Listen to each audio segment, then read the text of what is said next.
पालघरमधील विद्यार्थ्यांची शाळेत जाण्यासाठी जीवघेणी कसरत सुरू आहे। शाळेत जाण्यासाठी विद्यार्थ्यांनी टायरच्या ट्यूबवरून जीवघेणा प्रवास त्यांना करावा लागतोय। विक्रमगडच्या मसे गावातील पिंजाळ नदी पार करून ही मुलं शाळेत जातात। सरकार कधी लक्ष देणार असा गावकरी प्रशासनाला प्रश्न विचारतायत।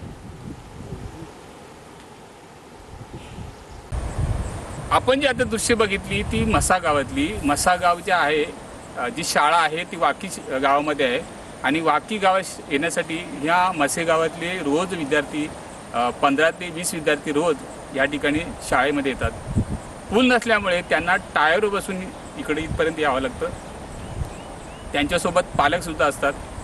कधी कधी नदीला पूर आला तर आठवडाभर या मुलांची शाळा बुडते। खरं तर त्या पालकांचं तळमळ आहे की मुलांचे शिक्षण थांबू नये, त्याच्यामुळे रोज ते त्यांच्यासोबत टायरसोबत येतात, मुलांना या ठिकाणी सोडतात आणि पुन्हा घरी निघून जातात। पण ह्याकडे कुठेतरी शासनाने लक्ष दिलं पाहिजे आणि ह्या गावासाठी जी पुलाची मागणी ती लवकरात लवकर मंजूर व्हावी असं ग्रामस्थांची मागणी आहे। शशांक कसाय, यून मराठी, वाकी।